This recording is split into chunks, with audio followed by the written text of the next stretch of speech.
Okay, that looks pretty good, pretty fun.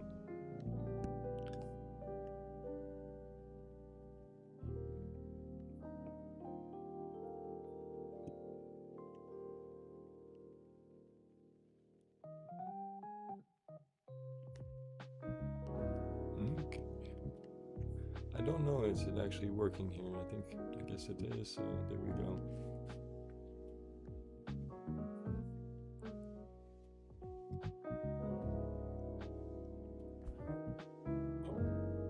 Hey, it's me. I'm back. Looking at another gap down here. SPY gap down another 1.7%. Let's see what it does. If it breaks the low, I'm just looking for an opportunity to scalp with a $50 account, which means that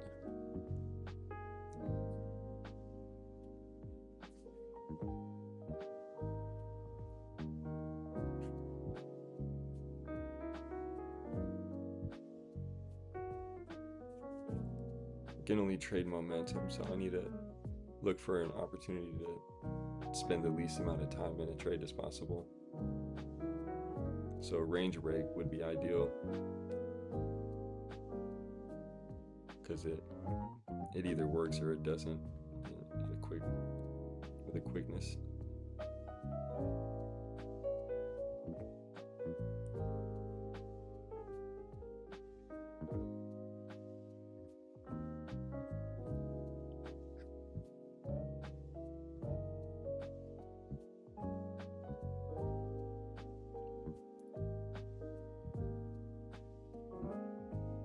Okay, so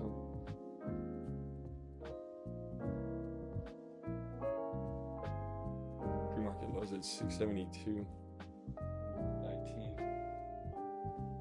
We're at 673.80.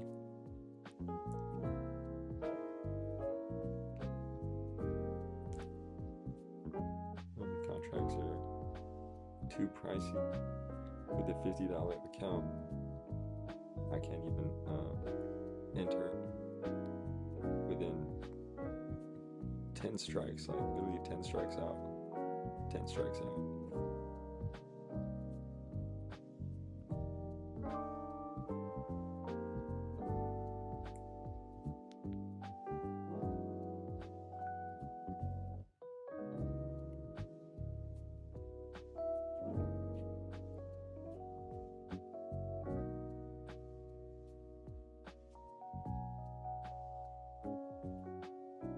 Alright, SPY here.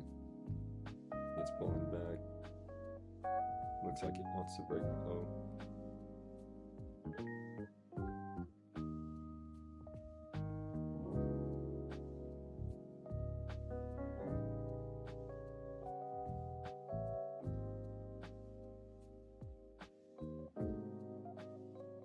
It would have been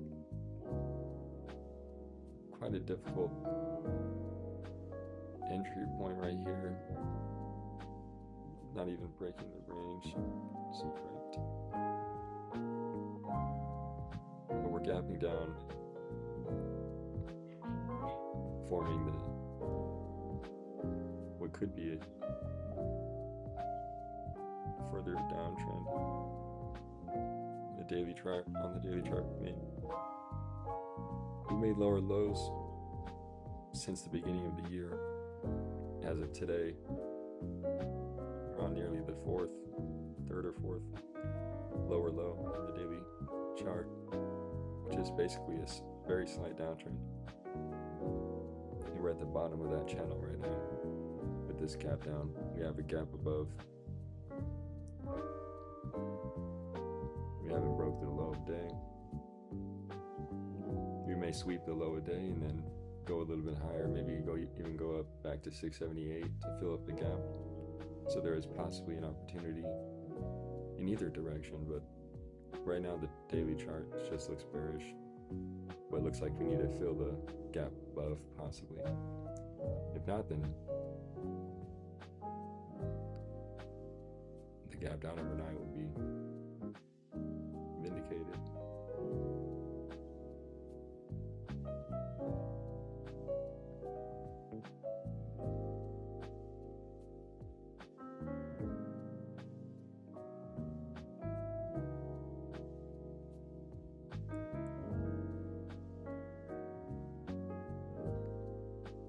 market's been pretty stable.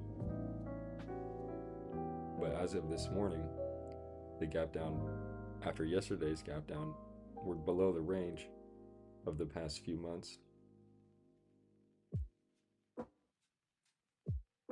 It looks like 670 is coming soon.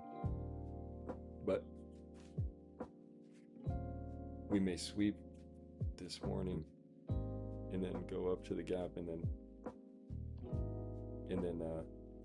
come back down from a fair value gap that we just created overnight on the daily chart. So let's see the psychology markets. I want to read this really quick on the cognitive biases that cost capital.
So, the human brain was not built for markets. It was built for survival on a savanna, for pattern recognition under threat, for social conformity, for avoiding loss above all else. Each of these instincts, adaptive in the wild, becomes a liability in a trading environment. Understanding them is not optional. It is the prerequisite to any durable edge. So here, number one would be loss aversion. Losses feel approximately twice as painful as equivalent gains feel pleasurable. This asymmetry causes traders to hold losing positions far too long, hoping for a return to break even, while cutting winning positions too early to lock in the psychological relief of the gain. The result is a portfolio that runs its losses and clips its winners. We all know that too well, the precise inverse of what sound risk management demands. Okay, low day has been broken as of now. SPY just broke the low of day. There we go. Looks like 670 is coming up. Recency bias. The mind overweighs recent experience when projecting the future. After a winning streak, traders overestimate their edge, increase size at exactly the wrong moment. And after a losing streak, they abandon sound strategies precisely when mean reversion may be imminent. Recency bias makes the market feel more predictable than it is. It makes your own track record feel more informative than it actually is.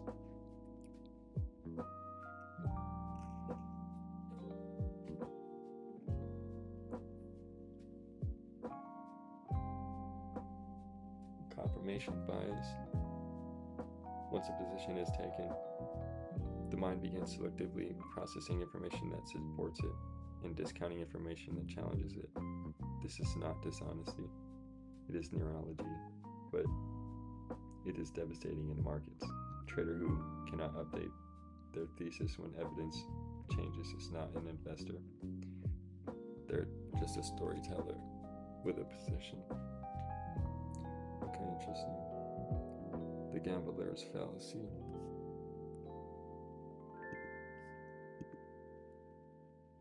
Markets have no memory. A stock that has fallen 5 days in a row is not due for a bounce. A strategy that has lost 6 trades in a row is not overdue for a win. Each event is largely independent of the last, expecting reversion based on sequence rather than structures, not analysis.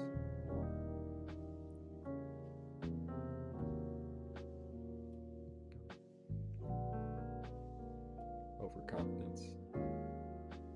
Studies consistently show that market participants, from retail traders to professional fund managers, overestimate both the accuracy of their forecasts and the uniqueness of their insight.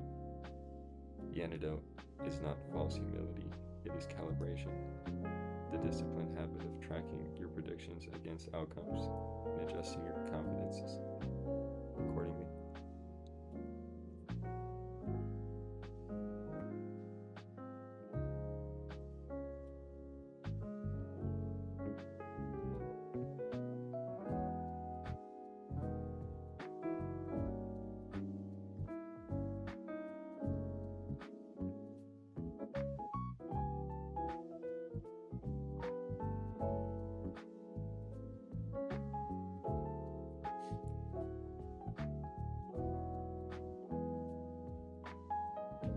Let's see, SPY gonna sweep the low and bounce.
Keep the mental models that compound.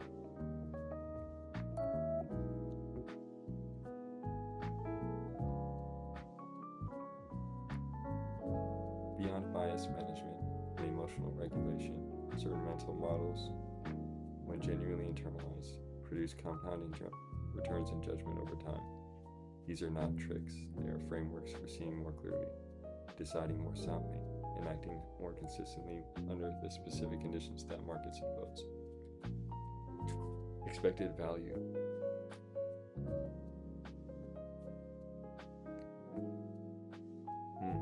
Every decision in markets is a probability-weighted outcome, not a binary win or loss. A trade that loses money can still be a good decision, if the probability and magnitude of the win justified the risk. A trade that makes money can be a poor decision, if it was a low probability outcome that happened to resolve favorably. Judging decisions by outcomes rather than process is the fastest route to poor calibration and consistent results. Second order thinking. First order thinking is what will happen. Second order thinking asks what will happen after that, and what will other market participants do in response. Otherwise known as game theory. The trade that is obvious is already crowded. The opportunity lives in non-obvious or in what is obvious but misunderstood in its timing or magnitude. Inversion. Rather than asking how to succeed, ask what would guarantee failure, then avoid it. Most trading accounts are not destroyed by missing opportunities. Definitely not. They are destroyed by a small number of catastrophic errors, mistakes, over-leveraging, abandoning risk management, revenge trading, ignoring liquidity, defining the behaviors that would ruin you, and structure your process to to make them structurally possible.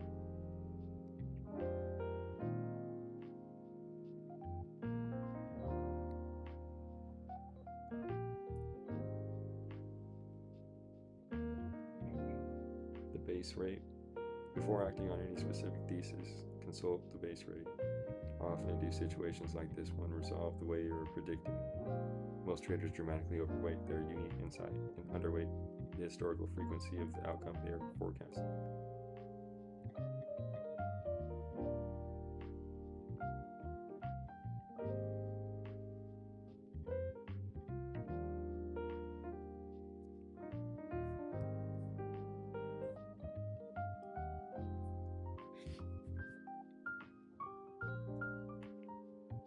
None of what has been described above is taught in most trading education. Technicals are taught, fundamentals are taught, execution mechanics are taught, but the psychological infrastructure that determines whether any of this is actually applied, that is left to the individual to discover, usually through expensive and repeated failures over long periods of time.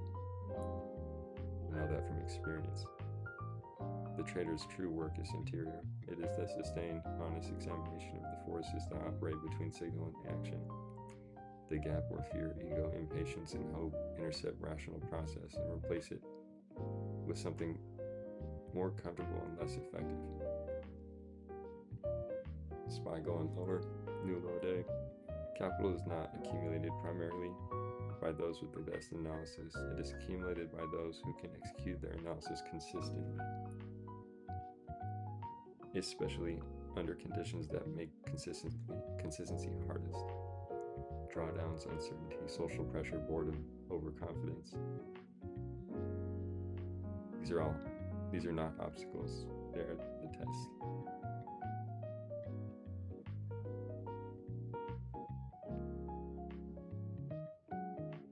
You do not rise to the level of your strategy, you fall to the level of your psychological preparation. That's right.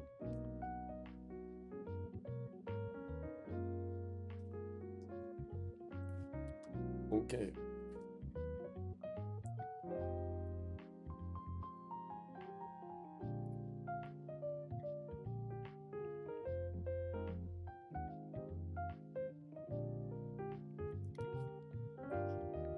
So that's that.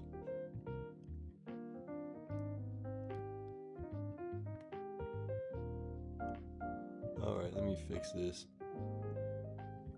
We got another one here.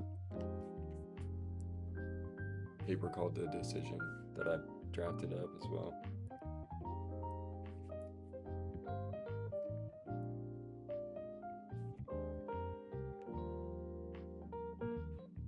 Okay. S&P swept the low a day, the pre-market low, and now it's bouncing up, which is to be expected. And we may actually go for a new high a day, which would be surprising. But it could happen. We can go higher here.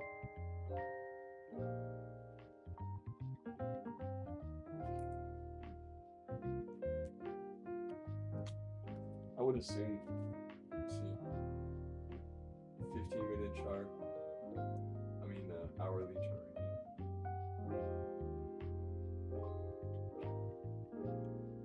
Yeah.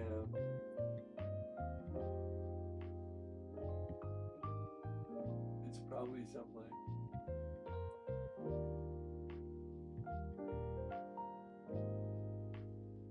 if history repeats itself, then we may just bounce tomorrow, not today.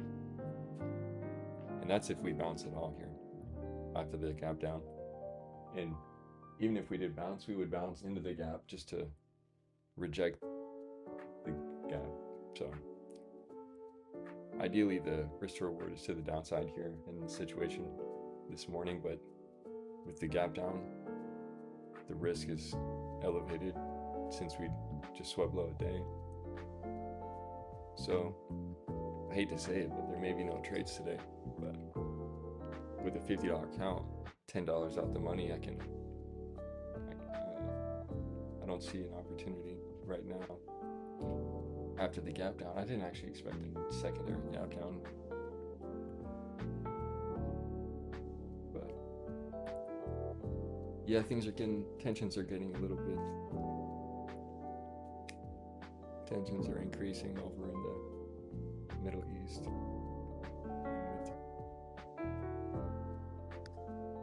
With this newly started, I don't know if it's newly started, but at least the US is seemingly newly involved in the War in Iran. So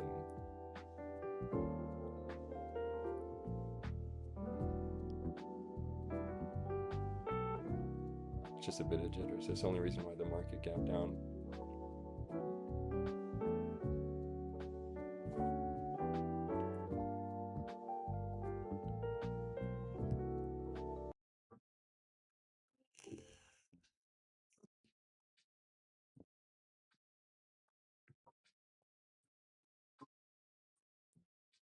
Okay.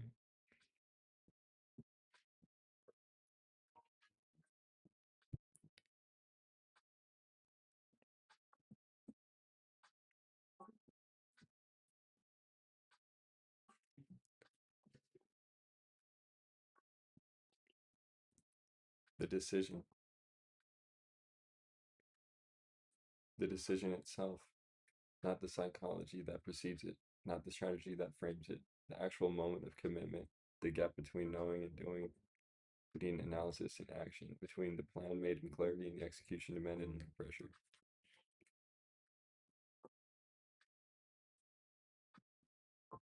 Open yourself up to possibility.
I think this one's important because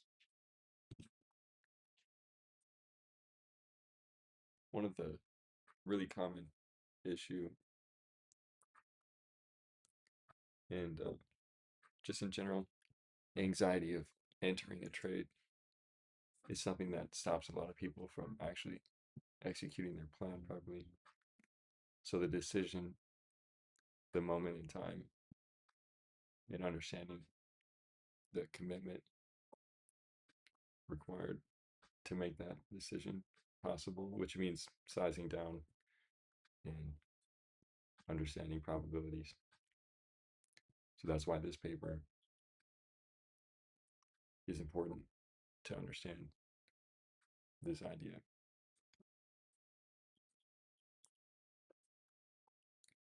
of execution, executing your trades in your plan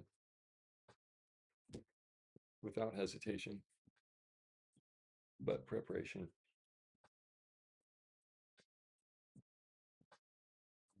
Because a loss is a choice. And winners will continue to win for that very reason.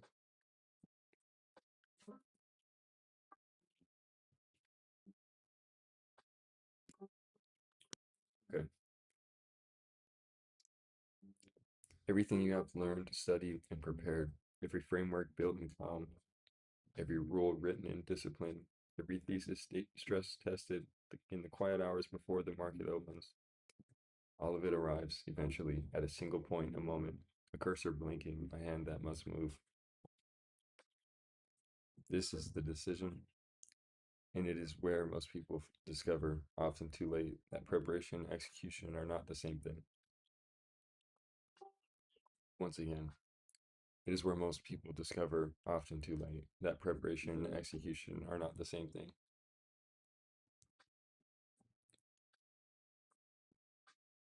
That knowledge held is not knowledge deployed. That the version of yourself who built that plan and the version of yourself who must now execute it are under pressure. Two very different people. The gap between them is not a flaw. It is the most honest thing about you. It is also the most expensive thing about you if you leave it unexamined. The execution gap. There is a phenomenon experienced by almost every serious trader, investor, and decision maker that rarely gets named directly. The execution gap. It is the distance between what you know you should do and what you actually do when the moment demands it.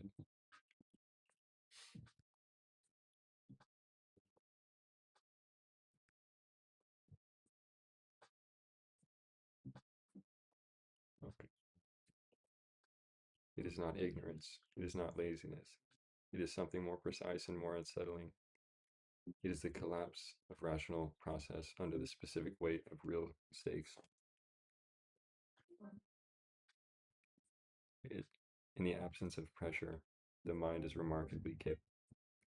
It can construct sound arguments, weigh probabilities, identify risk, and arrive at well reasoned conclusions. This is the mind you use to build your strategy.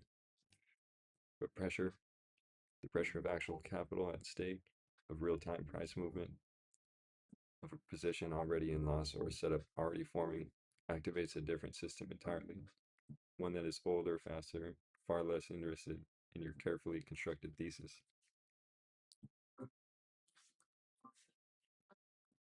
Okay. The brain that built your plan is not the brain that executes it. Knowing which one is in control at any given moment is the whole game. Neuroscience is instructive here. The prefrontal cortex, the seat of planning, reasoning, and long-term decision-making, is highly sensitive to stress. Under acute pressure, the amygdala asserts dominance. That's a tough line. Tough. The threat detection system, wired for speed and survival, not for probabilistic accuracy.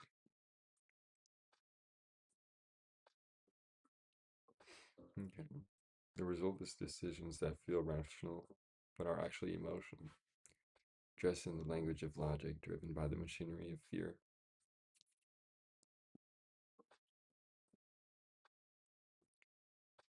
It's a weird analogy. This is not a character defect, it is biology, but biology, unlike markets, can be trained. Ooh, markets can be trained. That's interesting. It's an interesting one. The market models can be trained to take the game.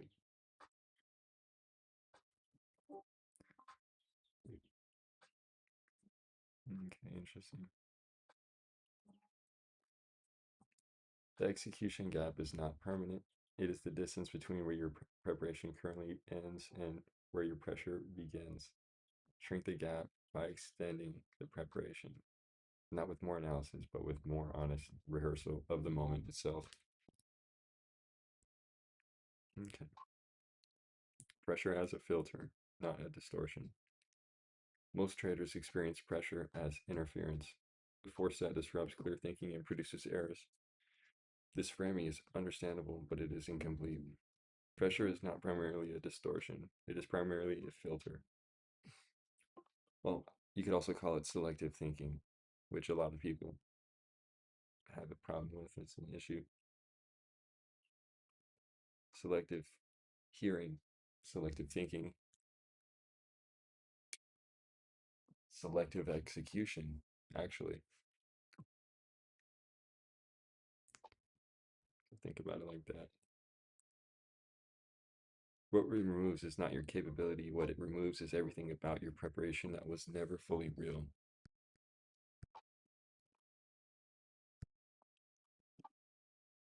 Okay.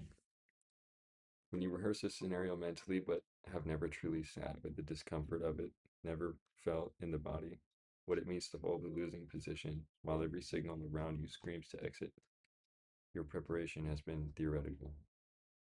Pressure of the actual moment strips the theory away. It does not distort your response, it reveals the true depth of your readiness.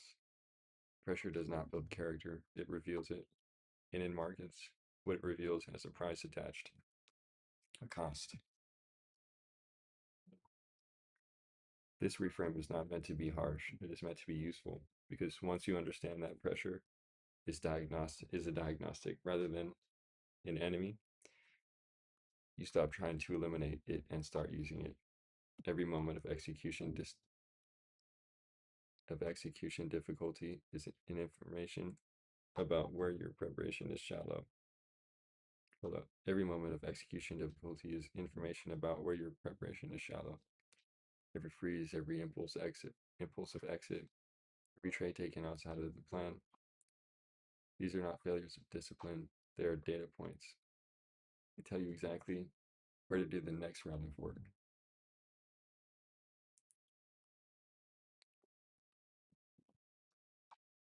So, micro mistakes, macro failures. I don't know if failure is the right word.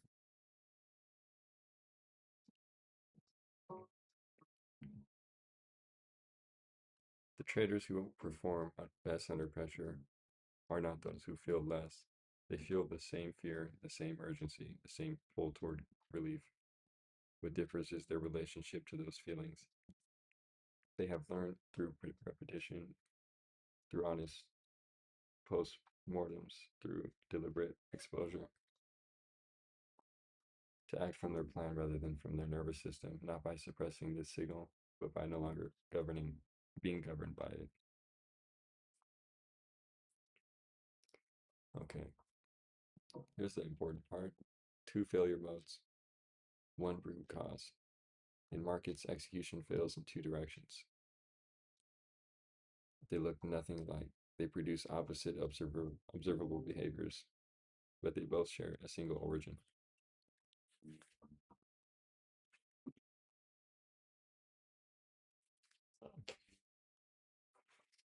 Yeah, the special was doing nothing. It's a bearish chart. It's a bearish chart. That's all you can say. It's a bearish chart this morning. Hesitation. The setup forms exactly as anticipated. The criteria are met. The risk parameters are defined, and yet nothing. The hand does not move. The analysis deepens, not because of more information is needed, but because of the mind. Faced with the reversibility of commitment, retreats in the safety of reconsideration.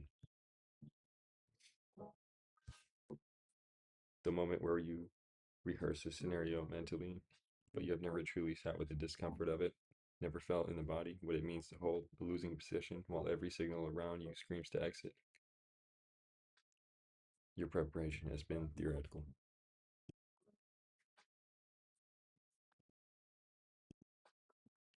There we go. Skip the page.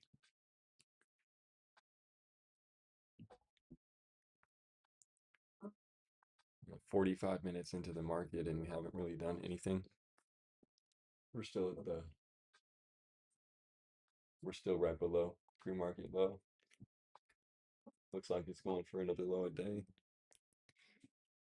The downtrend is forming. Although I think the market will be higher 4 months from now, like I posted about a couple days ago. I think gas prices are going to increase. I think the market's going to increase. I think Apple's going to go to the moon after it drops.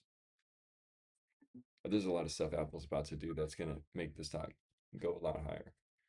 That may surprise people.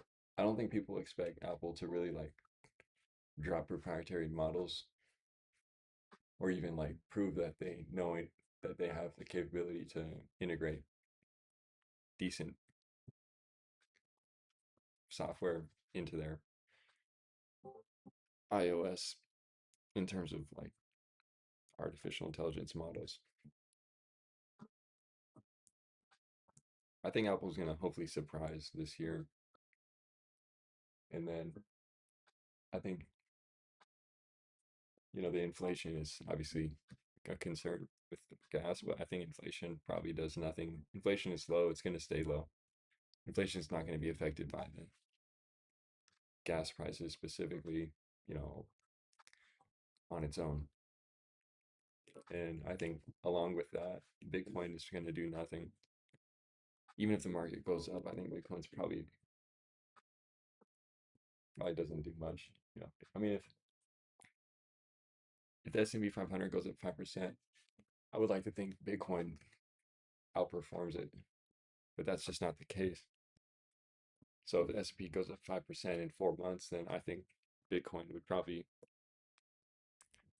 do the same, which would be like very little with that perspective. I'm not worried about it. I think it's a great time to keep accumulating Bitcoin.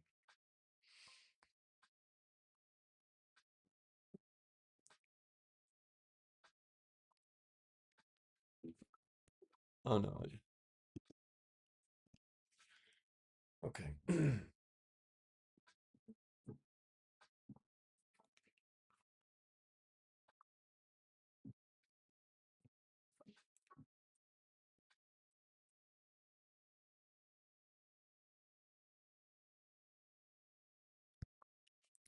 Okay.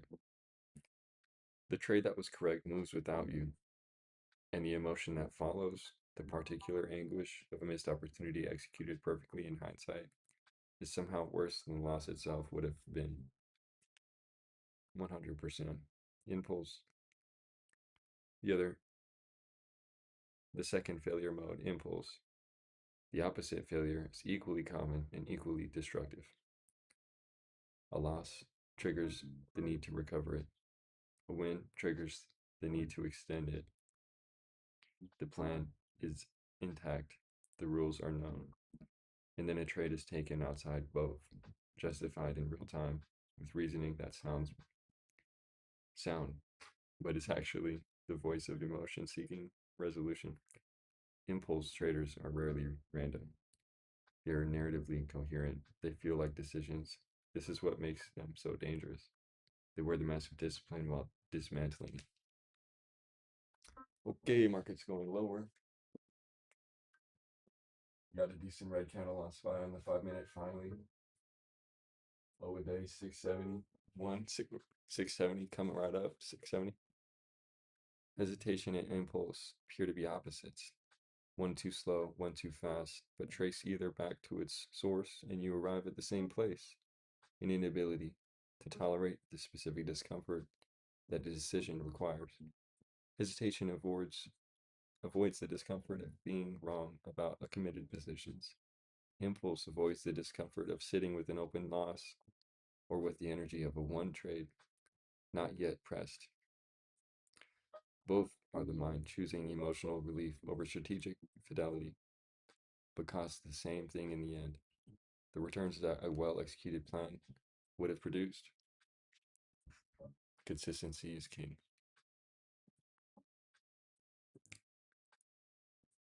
Every trade taken outside the plan is an emotional transaction disguised as a financial one. That's a beautiful quote, isn't it? Read that again. Every trade taken outside of the plan is an emotional transaction disguised as a financial one. Or it's both. Okay. Commitment as a trained capacity.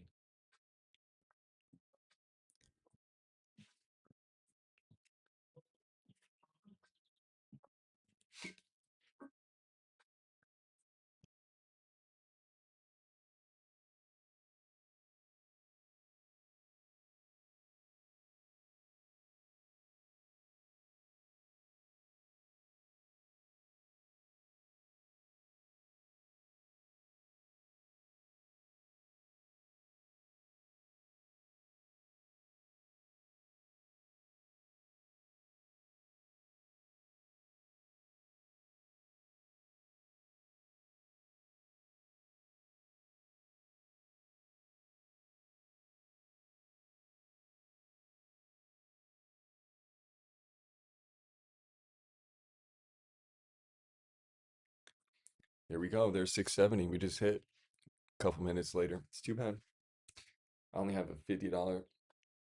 Too bad I'm challenging myself to trade with only $50 account. It's just gonna be no trades for me today. Well, most likely. I don't know. Maybe I'm not seeing a trade off yet.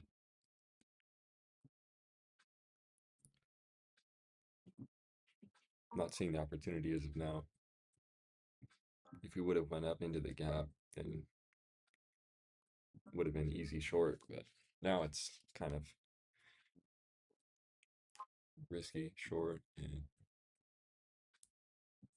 there's no long here. So it just calls for patience. What the heck is going on with this?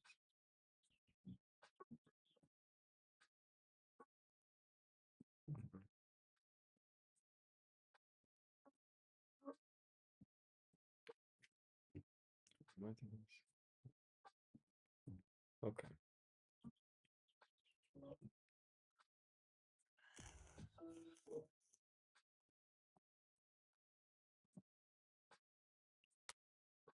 Commitment as a trained capacity.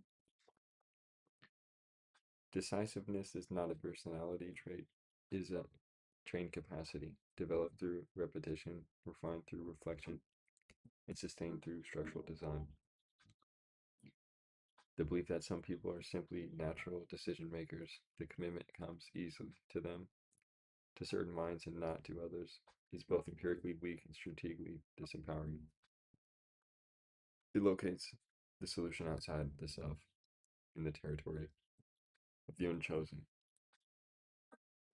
Decisiveness is built.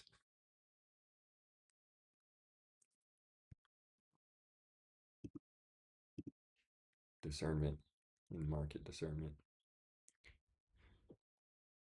Commitment is not the moment of decision, it is the confirmation of a decision already made in clarity before the pressure arrived.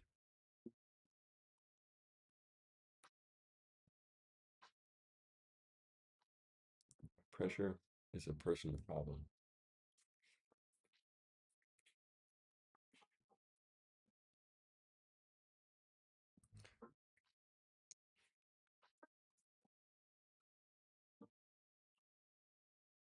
Uh, let's see what the option chain on SPY looks like. Well, I can't establish a connection for some reason on Thinkorswim. That's weird. Okay, maybe not.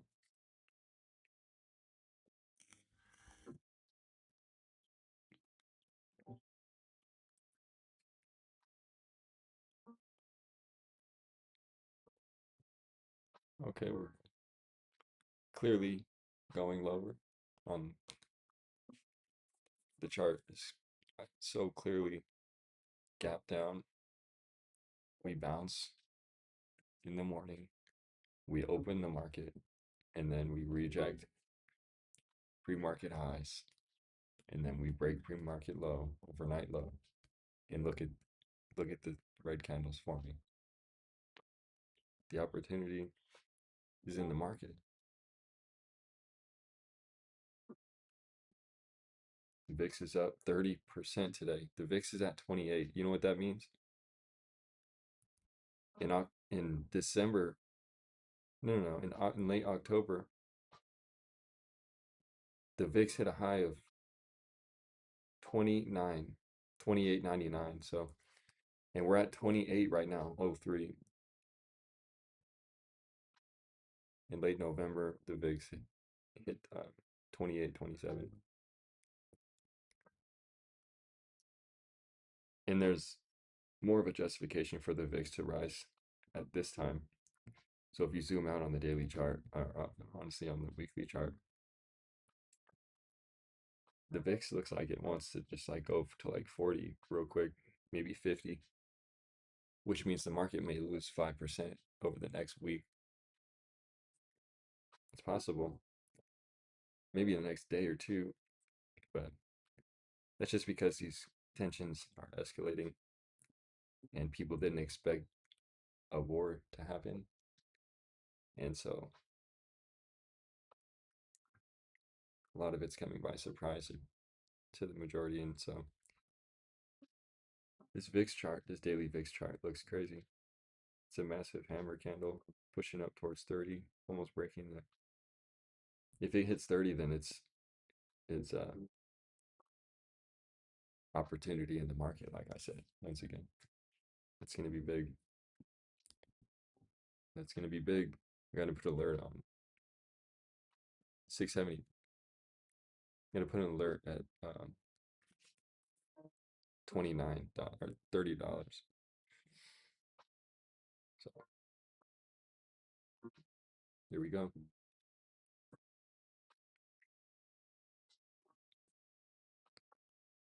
Okay, so I'm gonna I'm gonna post this VIX chart on Twitter real quick because it's looking kind of crazy.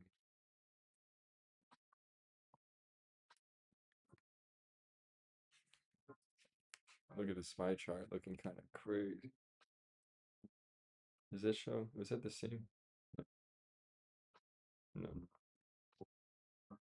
There.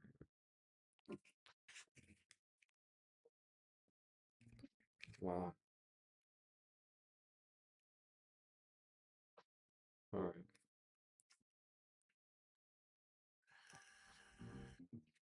Let me make a post on this real quick.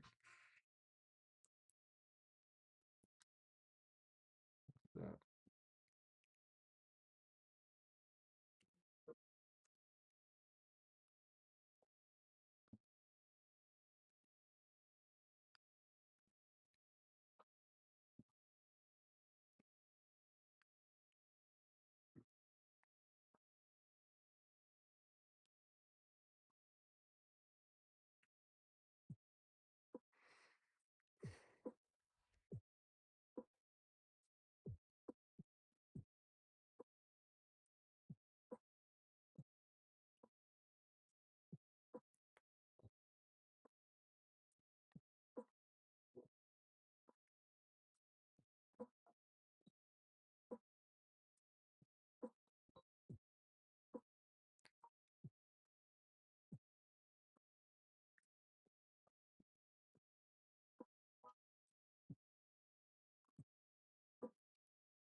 Okay.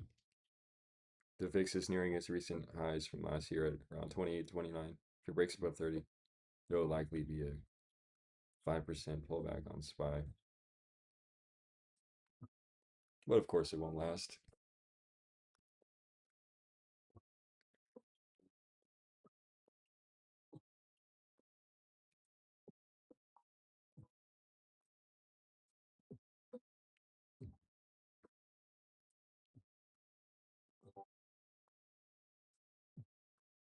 Mm-hmm. This chart on the VIX just looks pretty crazy. Okay, let me see. Okay, these charts. See, the problem with saving the image from Thinkorswim, I don't like how the I don't like how Thinkorswim prints their image. Okay, let me just go on TradingView.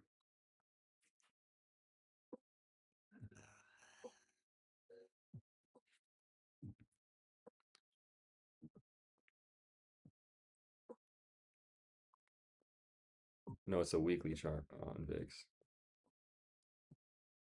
Yeah, I think that's a weekly chart, right? Okay.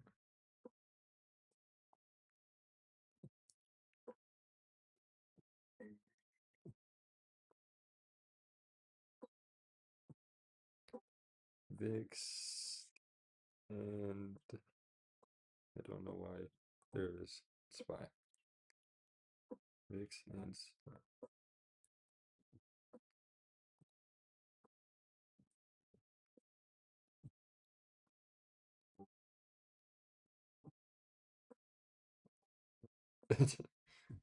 Oh wow. The SPY chart looks crazy.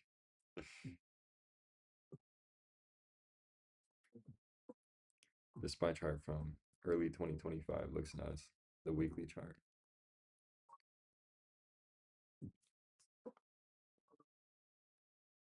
And this weekly candle right now is really inviting a downtrend.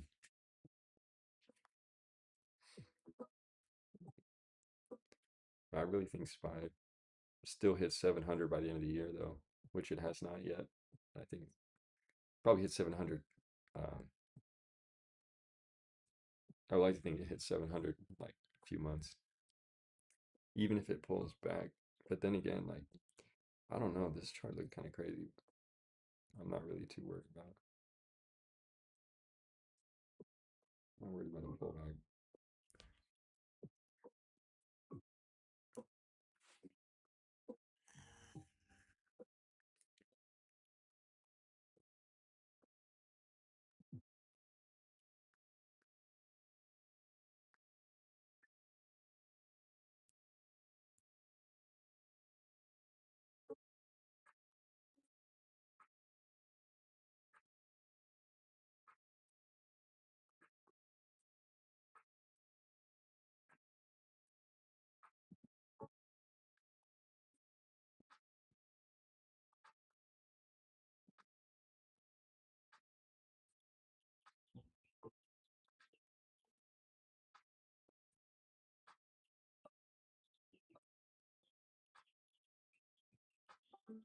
Whoa, whoa, whoa.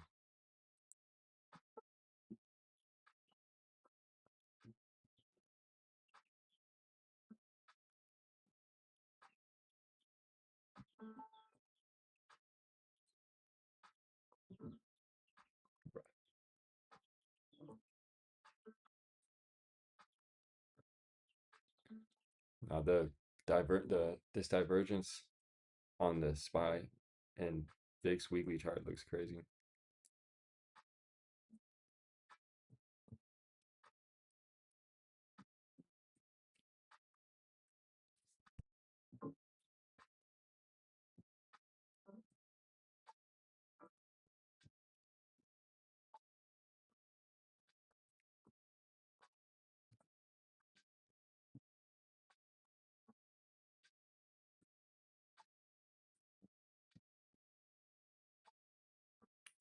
Okay, this will all be short-lived volatility.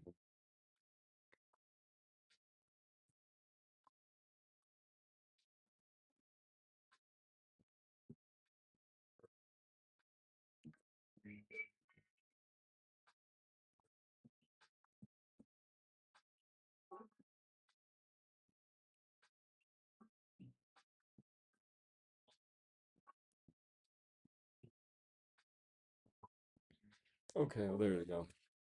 I just made a post on the VIX SPY. Looks pretty good, honestly. Like these two charts look pretty nuts right now. But I'm not worried about it too much. I don't think it's just an interesting observation. The VIX doesn't really do much very often, but when the VIX gets near 30, then you know something's happening. Well, we know what's happening, but if the market goes down, we want to understand what, when, and how, and why. And if it goes up, obviously it goes up. You know, with understanding the market going up is less important than understanding why it goes down.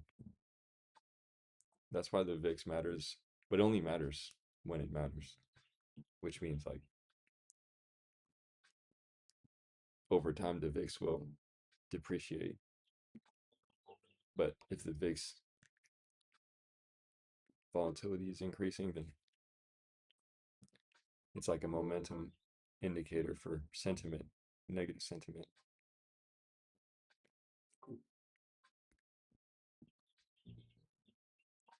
Times like this. No trades for me today, actually. Looks like 737.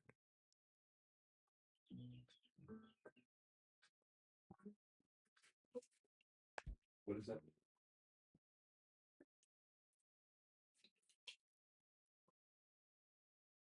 SPY bounced off 669.66. That's pretty chill. Yeah.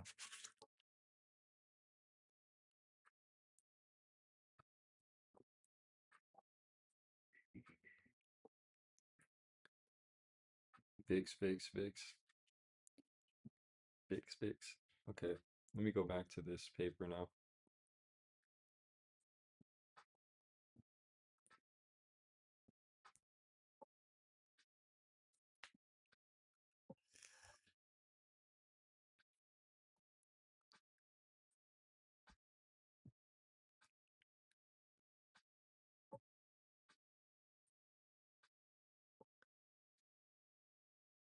That's that's insane. Yeah. Okay.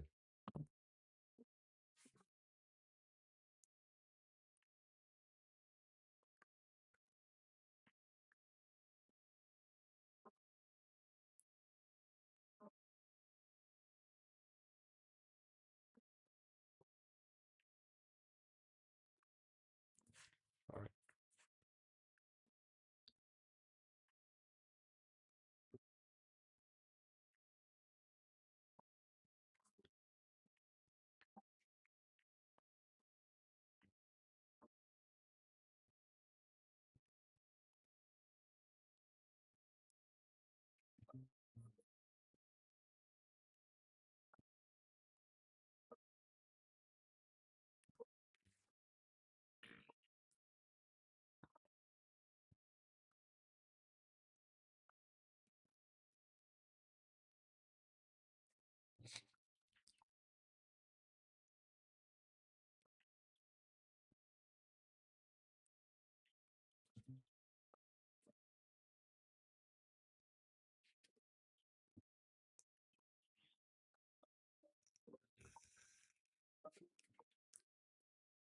Context matters.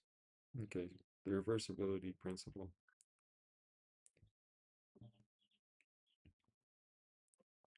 One of the defining features of a decision under uncertainty is its irreversibility. Once capital is committed, the position exists. Once the order is placed, the clock starts. There is no draft version of a trade, no revision before it matters. This quality, irreversibility of commitment, is precisely what the hesitating mind is responding to. Not the loss itself, but the finality, the closing of other options, the requirement to be accountable to this one.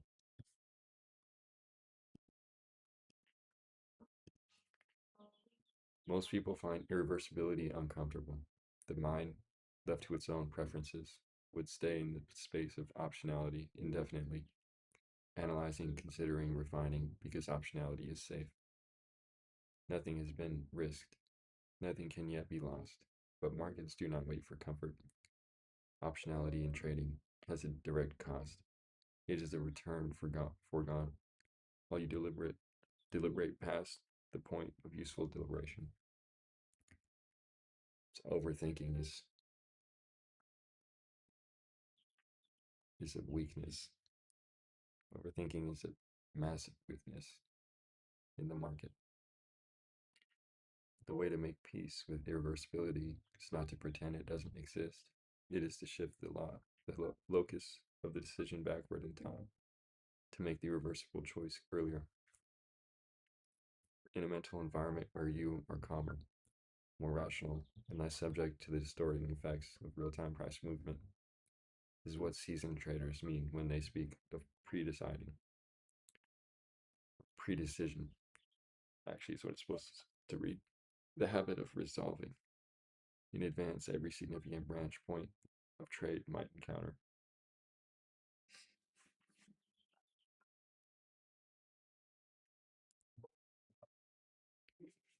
All right.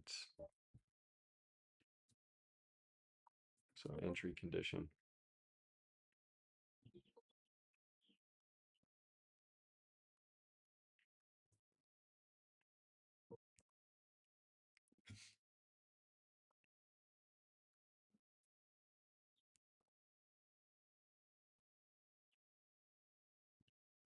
So the exact entry position,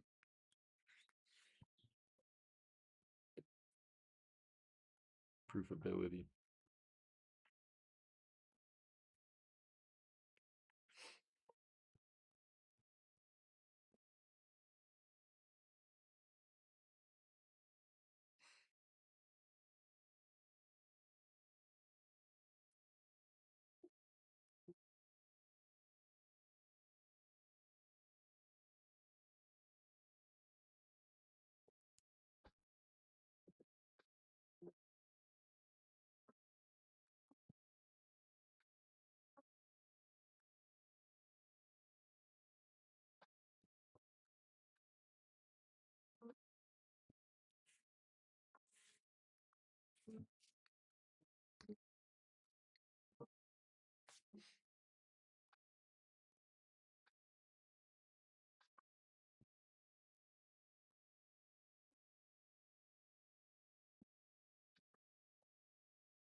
Okay.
Oh, I can't believe my laptop is still on 86% after being live for over an hour.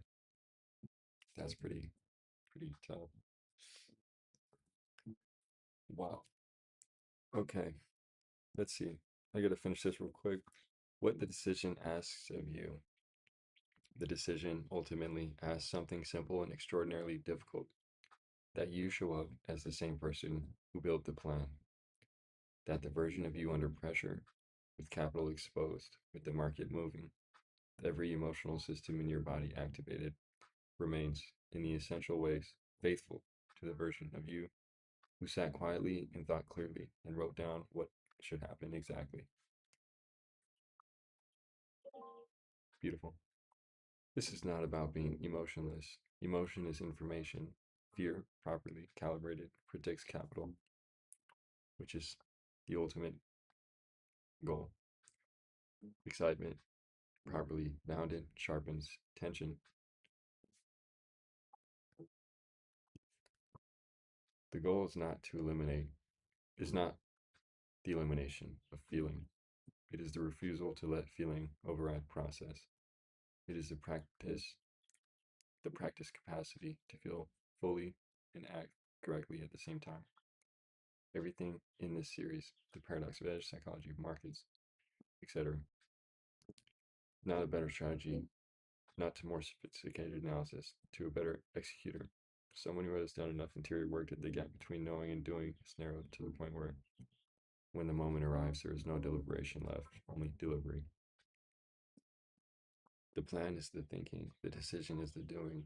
Master both, and the market becomes less an adversary and more a mirror, reflecting back with precision the quality of everything you have built. Okay, very nice.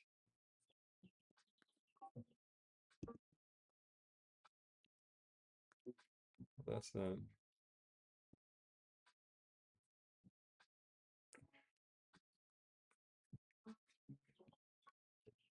just a series of papers that just using for my own help, and I'm also trying to use them to interconnect a lot of different psychological aspects of markets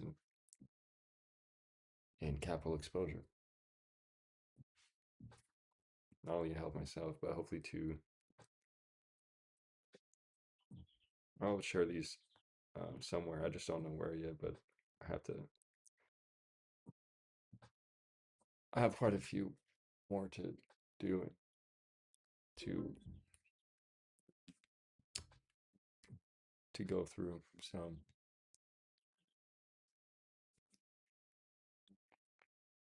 just an example of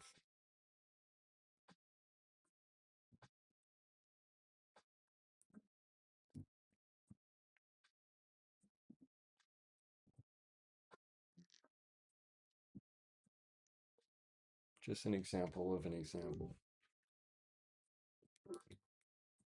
Okay, well, it kind of sucks. There's no trades for the day. This market, I mean, it's not really for me. I'm not so interested in trading a gap down with a downtrend.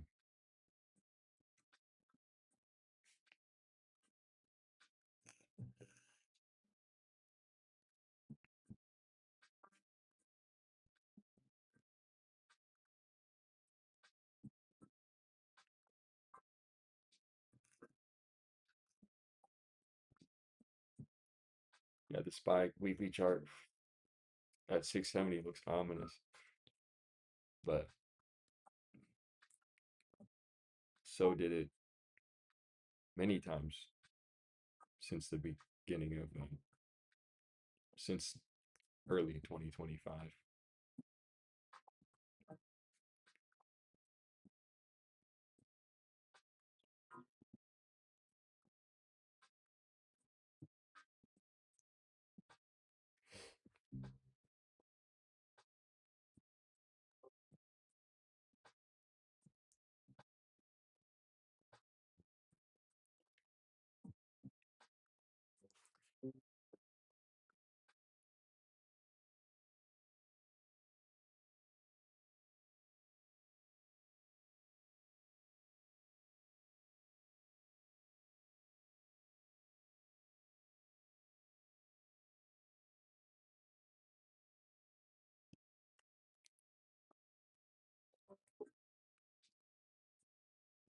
I'll miss Chair Powell. Won't we all miss Chair Powell? Seriously.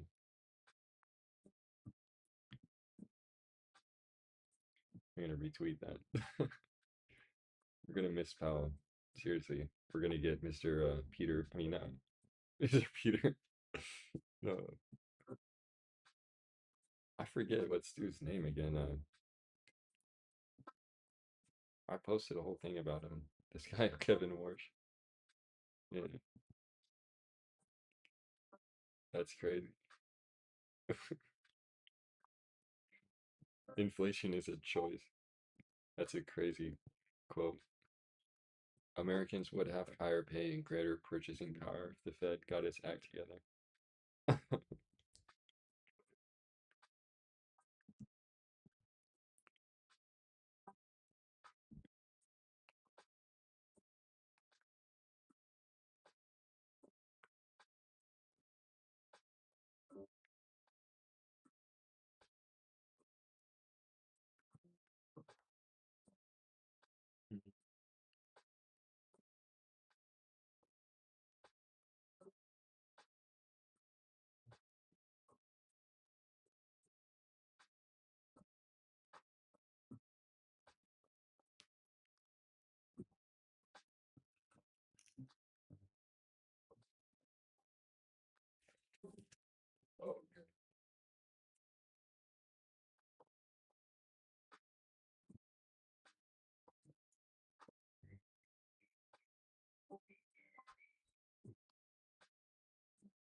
No, no, I'll turn the screen off.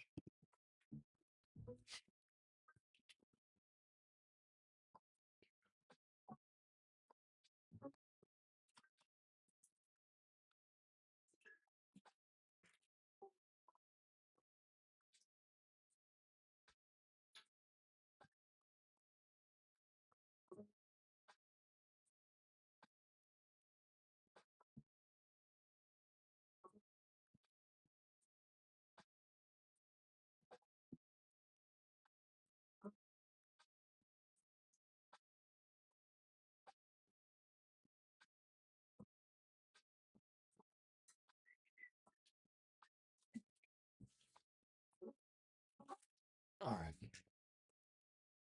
Well, I'm probably gonna get off here in a minute soon because not much happening in the market, and I got some things to do today. I actually have a few papers to write. Uh, I'm doing a lot of stuff lately, and I have a lot to do this week. It's a very significant month and year. See, everybody's posting about the 30 level on VIX now. I think I beat them to it, honestly. But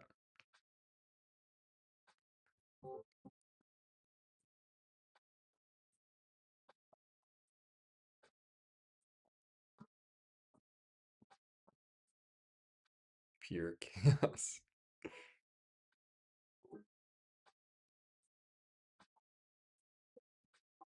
Hell yeah, that's right. The market will go down sometimes. It's a good thing when it does. But if you're not ready for that, you shouldn't own stocks. Peter Lynch, the legend.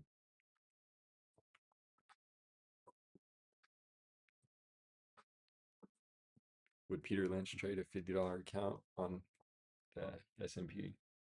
I don't know. I am. I don't know what's gonna happen. I honestly think I'm gonna take it to like 50,000 and then I'll stop sharing it and then I'll do something else. But that's just me being optimistic.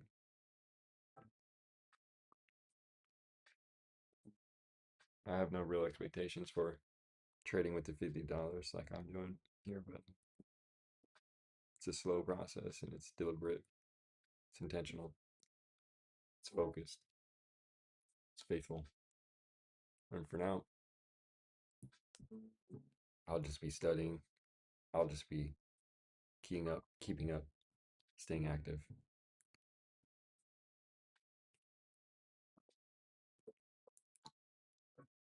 It'd be nice to take a trade today, but there's not, so there's nothing to do. So we got lunch in about an hour, so I'll be gone before that because I don't trade lunchtime. We trade before lunch, either the first hour or the last hour. That's the time to trade. If anybody tells you anything otherwise, then they're lying to you. You shouldn't trade prop firms either, honestly. You should trade your own capital. I'm not against prop firms. I actually will trade them, but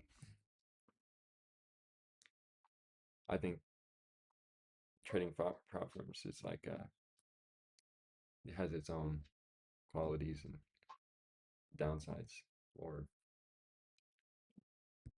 it's more accessible, it's less emotional, so it's more detached, it's less realistic.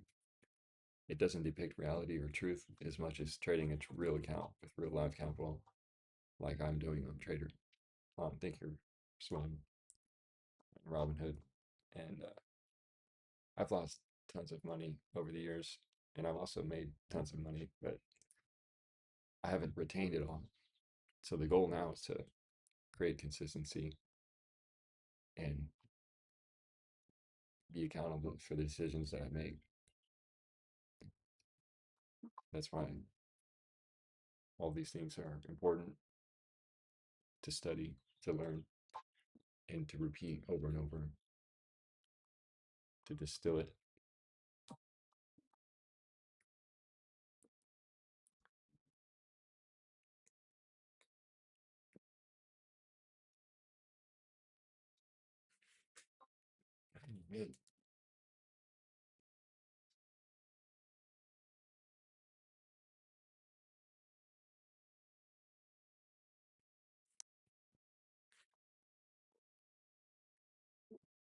I'm trying to get some motion this month. So we'll see how far, see how far, how fast I can take this account.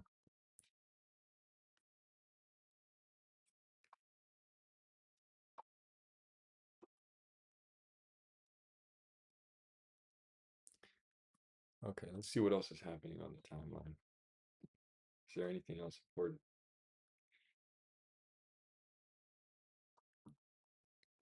Damn, that background's tough.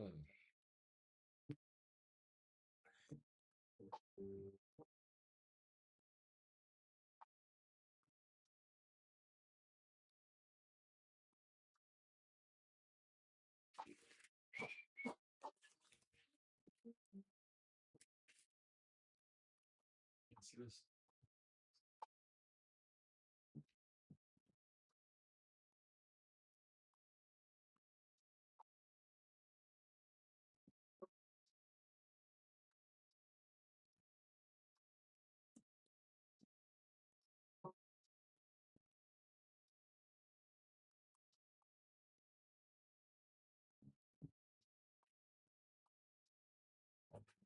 Okay.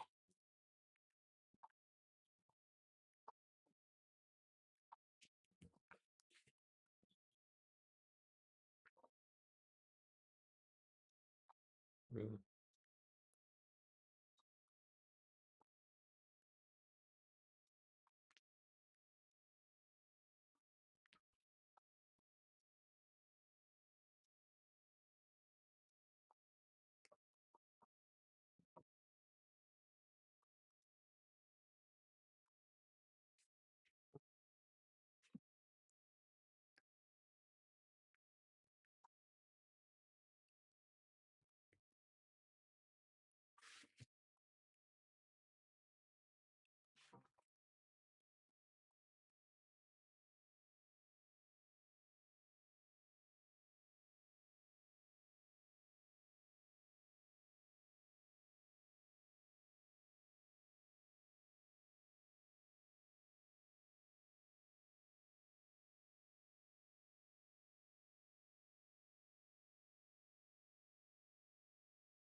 The Fed to inject 16 billion in the US economy. Don't they do that on the daily?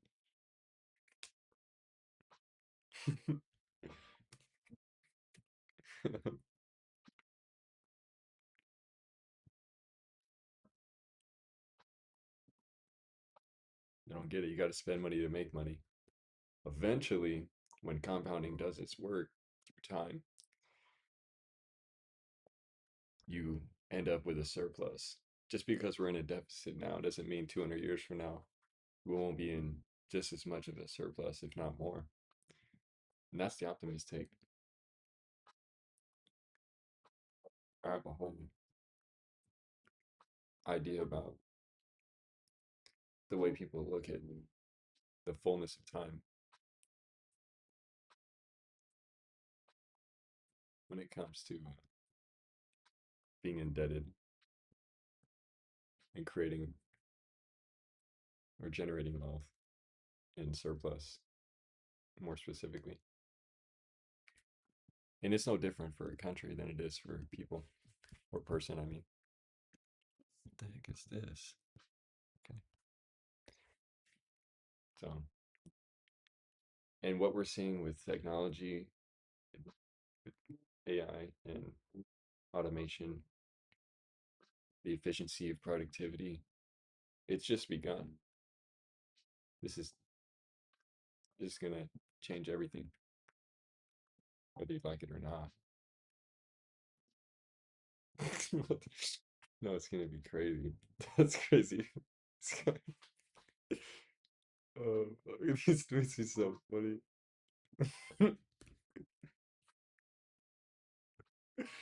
Don't even, I can't even, I can't even repeat that. That's good.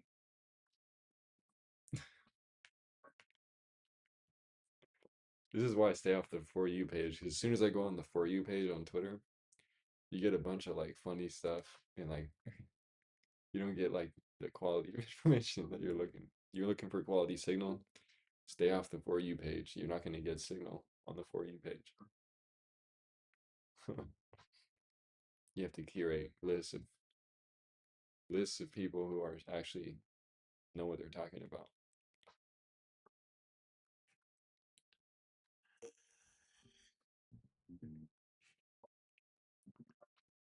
Andrew Tate said, me and Tristan will live stream us getting into Dubai to show what cowards you are. Vaccinated. Swear. You brag about how you pay taxes. I'll have to tap into that. What the heck, bro?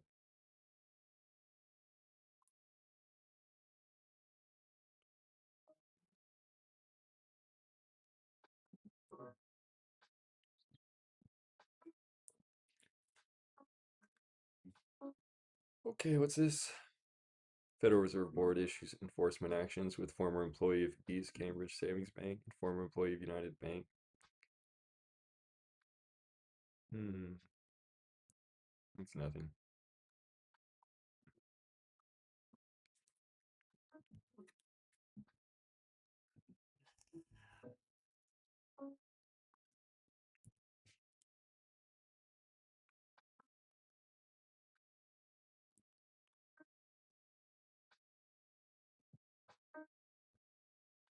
Boring.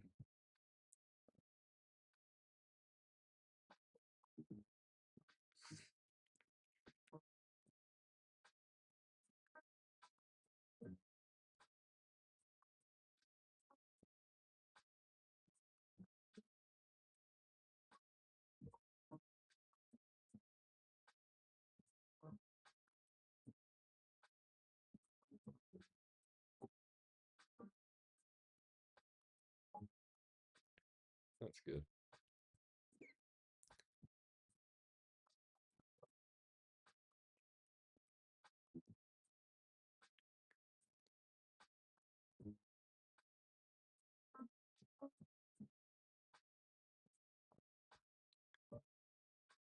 No trades for me today.